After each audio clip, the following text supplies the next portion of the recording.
Perkembangan terkini jelang eksekusi mati, kita telah terhubung dengan koresponden CNN Indonesia, Roni Satria. Ya, selamat pagi Roni, bagaimana persiapan di sana saat ini?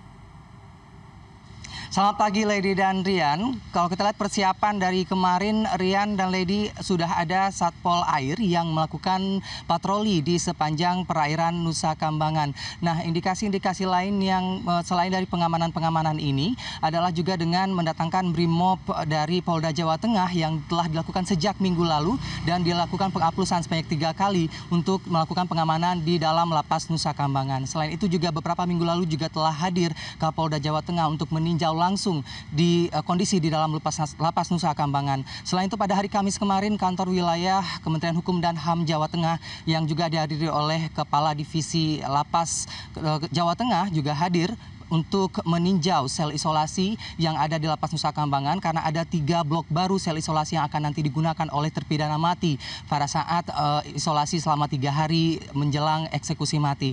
Nah, dulunya sel isolasi ini ada di lapas Pasir Putih, sementara sel isolasi baru ini berada di lapas Batu. Dan selain itu juga di wilayah perairan lainnya adalah di wilayah Teluk Penyu, di mana sejak tanggal 7 Mei lalu sudah disterilisasi hingga batas waktu yang tidak ditentukan.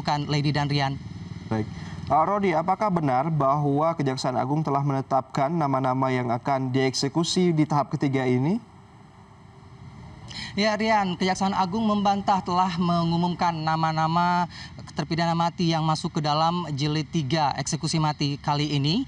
Dan nama-nama ataupun komposisi negara yang telah disebutkan oleh Kabid Humas Polda Jawa Tengah, Kombes Pol Lilik Darmanto, hanya menyebutkan jumlah terpidana mati dan juga jumlah ataupun komposisi negara. Antara lain 15 terpidana mati yang akan masuk ke jilid 3 ini dengan komposisi 10 warga negara asing dan 5 warga negara Indonesia. 10 warga negara asing ini terdiri dari 4 warga negara Tiongkok, 2 Nigeria, 2 Senegal, 1 Zimbabwe, dan 1 dari Pakistan.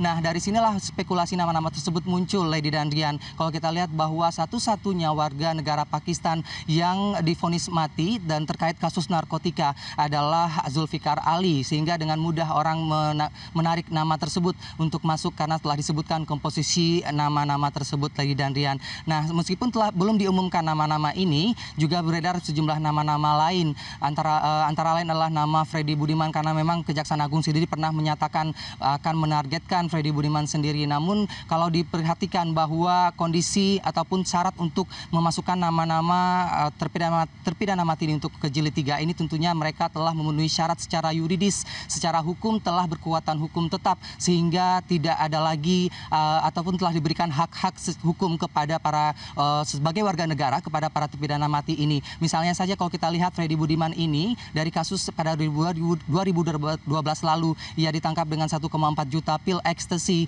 di Jakarta, kemudian akhirnya ia divonis mati dan akhirnya pada saat ini ia saat dipindahkan dari lapas Gunung Sindur pada 16 April lalu ke lapas Nusa Kambangan sempat didatangi oleh Kejaksaan Agung untuk memberikan informasi tentang rencana eksekusi ini, maka ia meskipun ia menyatakan kepada publik bahwa ia menerima akan dieksekusi mati, namun ia masih melalui proses hukum lagi, yaitu antara lain ia belum mengajukan peninjauan kembali pada saat itu. Nah, akhirnya pada 28 April yang lalu ada merupakan sidang kedua peninjauan kembali Freddy Budiman, dan hingga saat ini ia masih menunggu hasil putusan apakah peninjauan kembali ini akan diterima atau ditolak. Nah, inilah kenapa alasan mungkin akan adanya kemunduran ataupun molor dan tanda kutip seperti itu, Lady dan Rian, karena masih menunggu ataupun memberikan hak kepada warga negara ataupun terpidana mati ini untuk menjalankan proses hukum, sehingga akhirnya ketika semua terpidana mati ini dieksekusi sudah menjalani proses hukum berkekuatan tetap, Lady dan Rian.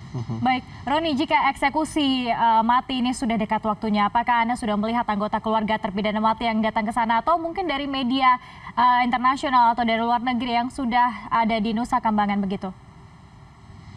Ya, jadwal kunjungan ke anggota keluarga ada setiap hari Senin dan Kamis, sementara maksud saya Senin hingga Kamis, sementara di akhir pekan adalah jadwal kunjungan bagi mahasiswa, lembaga riset dan juga lembaga swadaya masyarakat yang ingin melakukan penelitian di dalam Lapas Nusa Kambangan. Nah, dari Senin hingga Kamis kemarin merupakan hari terakhir bagi kunjungan keluarga ke Lapas Nusa Kambangan ini, dengan dalam artian bahwa hari Senin nanti keluarga sudah tidak diizinkan lagi untuk masuk ataupun berkunjung ke Lapas Nusa Kambangan, Lady dan Rian. Nah, pada hari Rabu kemarin dikabarkan dari Lapas Nusa Kambangan sendiri bahwa ada keluarga dari terpidana mati Zulfikar Ali dari Pakistan, namun mereka masuk secara diam-diam menurut Lapas Nusa Kambangan, akhirnya tidak terendus oleh media yang ada di sekitar Dermaga Wijayapura. Nah, untuk media sendiri memang sudah ada beberapa dari lembaga asing, namun tidak sering berada di Dermaga Wijayapura ini karena masih menunggu jadwal isolasi. Nah, biasanya Dermaga Wijayapura ini akan sangat penuh dengan media, termasuk juga dengan pengerahan kepolisian dan juga anjing pelacak dan kendaraan-kendaraan taktis, biasanya H-3 atau pada saat terpidana mati ini masuk ke sel isolasi, Lady dan Rian. Baik, Roni Satria, koresponden CNN Indonesia melaporkan langsung dari Cilacap, Jawa Tengah. Perkembangan terkini jelang eksekusi mati, kita telah terhubung dengan koresponden CNN Indonesia, Roni Satria. Ya, selamat pagi Roni, bagaimana persiapan di sana saat ini? Selamat pagi Lady dan Rian. Kalau kita lihat persiapan dari kemarin, Rian dan Lady, sudah ada Satpol Air yang melakukan patroli di sepanjang perairan Nusa Kambangan. Nah, indikasi-indikasi lain yang selain dari pengamanan-pengamanan ini adalah juga dengan mendatangkan Brimob dari Polda Jawa Tengah yang telah dilakukan sejak minggu lalu dan dilakukan pengaplusan sebanyak 3 kali untuk melakukan pengamanan di dalam Lapas Nusa Kambangan. Selain itu juga beberapa minggu lalu juga telah hadir Kapolda Jawa Tengah untuk meninjau langsung di kondisi di dalam Lapas Nusa Kambangan. Selain itu pada hari Kamis kemarin, kantor wilayah Kementerian Hukum dan HAM Jawa Tengah yang juga dihadiri oleh Kepala Divisi Lapas Jawa Tengah juga hadir untuk meninjau sel isolasi yang ada di Lapas Nusa Kambangan, karena ada 3 blok baru sel isolasi yang akan nanti digunakan oleh terpidana mati pada saat isolasi selama 3 hari menjelang eksekusi mati. Nah, dulunya sel isolasi ini ada di Lapas Pasir Putih, sementara sel isolasi baru ini berada di Lapas Batu. Dan selain itu juga di wilayah perairan lainnya adalah di wilayah Teluk Penyu, di mana sejak tanggal 7 Mei lalu sudah disterilisasi hingga batas waktu yang tidak ditentukan, Lady dan Rian. Baik, Rodi, apakah benar bahwa Kejaksaan Agung telah menetapkan nama-nama yang akan dieksekusi di tahap ketiga ini?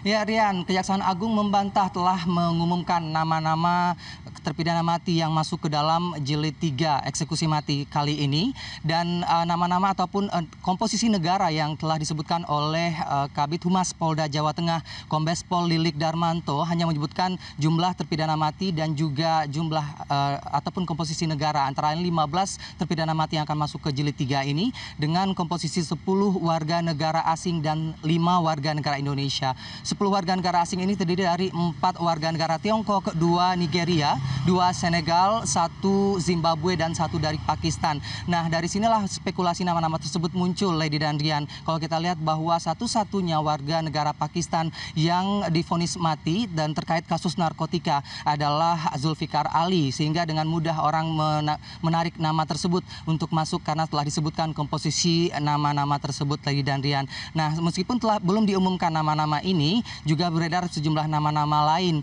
Antara lain adalah nama Freddy Budiman, karena memang Kejaksaan Agung sendiri pernah menyatakan akan menargetkan Freddy Budiman sendiri. Namun kalau diperhatikan bahwa kondisi ataupun syarat untuk memasukkan nama-nama terpidana mati ini untuk ke jilid 3 ini, tentunya mereka telah memenuhi syarat secara yuridis, secara hukum telah berkekuatan hukum tetap, sehingga tidak ada lagi ataupun telah diberikan hak-hak hukum kepada para sebagai warga negara kepada para terpidana mati ini. Misalnya saja kalau kita lihat Freddy Budiman ini dari kasus pada 2012 2012 lalu ia ditangkap dengan 1,4 juta pil ekstasi di Jakarta. Kemudian akhirnya ia divonis mati dan akhirnya pada saat ini ia saat dipindahkan dari lapas Gunung Sindur pada 16 April lalu ke lapas Nusa Kambangan sempat didatangi oleh Kejaksaan Agung untuk memberikan informasi tentang rencana eksekusi ini. Maka ia meskipun ia menyatakan kepada publik bahwa ia menerima akan dieksekusi mati,